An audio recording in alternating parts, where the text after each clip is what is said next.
High বন্ধুরা, চলে এসেছি পিঙ্কি কিচেন উইথ কিচেন টিপসে। আজকে করবো দেখো ঝিঙে পোস্ত। দারুণ স্বাদের ঝিঙে পোস্ত হবে। ঝিঙে আমি লবণ মাখিয়ে রেখে দিয়েছি, জলটা যাতে বেরিয়ে যায়, নরম হয়ে যাবে। তারপরে রান্না করতে গেলে তাতেই হয়ে যাবে। দেখো, 2টো কাঁচা লঙ্কা নিয়েছি। ঝিঙেতে বেশি কাঁচা লঙ্কা দিলে ভালো লাগবে না, ঝাল বেশি হয়ে যাবে।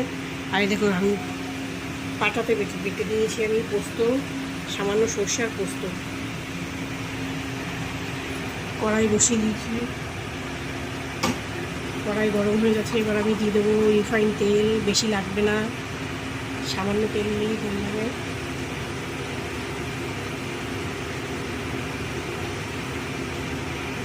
ব্যাস, এইটুকু পরিমাণে তেল দিয়ে দিলাম। এবার দেবো আমি কালো জিরা ফোড়ন।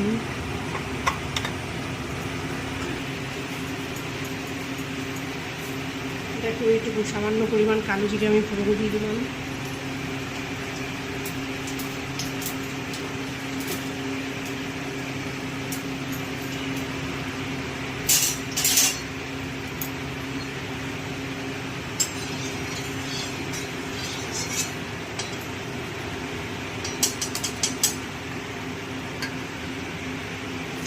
লঙ্কা দিয়ে দিচ্ছি, চেরা কাঁচা লঙ্কা। এবার দিয়ে দেবো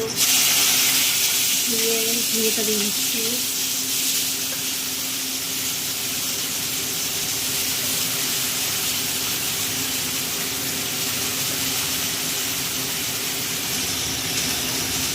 আজকের টিপস যেটা, এটা আমি ঢাকা দিয়ে নাড়বো। যখন নরম হয়ে আসবে তখন আমি হলুদ দেবো। তারপরে আমি এই পোস্ত সর্ষে বাটাটা দিয়ে কিছুক্ষণ নাড়াচাড়া করে তারপরে একটু পরে দিচ্ছি। এবার আমি ঢাকা দিয়ে দিচ্ছি। দেখো বন্ধুরা, ঝিঙেটা নরম হয়ে এসছে।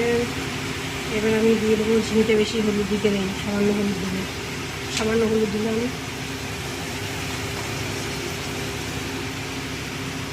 আর তখন আমি লবণ মাখিয়ে রেখেছিলাম, বেশি লবণ দিইনি।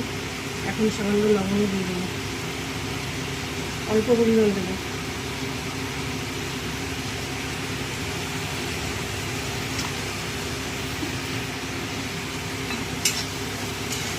আবার কিছুক্ষণ ঢাকা দিয়ে কিছুক্ষণ বাদে তারপরে আমি করতে পারবো। আবার ঢাকা দিয়ে কিছুক্ষণ 5 মিনিট রেখে দেবো।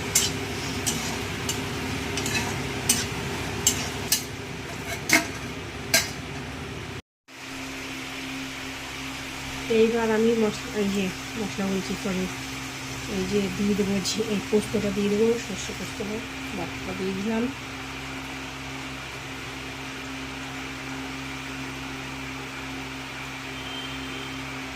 সামান্য একটু জল দিয়ে দেবো, ওটা কষিয়ে।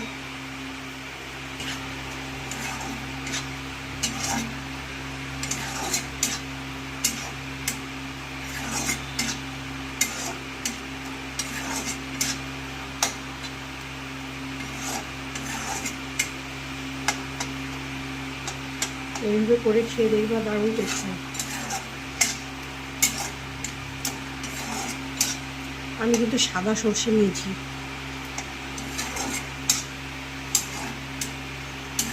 দেবো, দেখো, ওই বাটিটা ধুয়ে অল্প সামান্য একটু জল দিয়ে সেদ্ধ হওয়ার জন্য ঢাকা দিয়ে দেবো।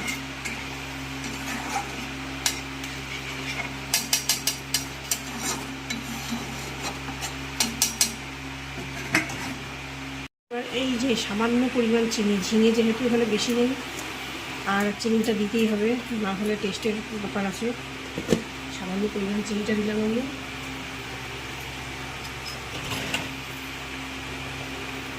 দেখো, হাফ গামলা ঝিঙে হয়ে গেল ছোট্ট এক বাটি।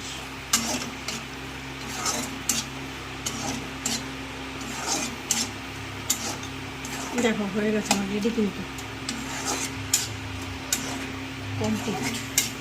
এইভাবে করে খেয়ে দেখো, হেভি টেস্ট লাগবে। তাহলে টাটা বাই, সবাই ভালো থাকো।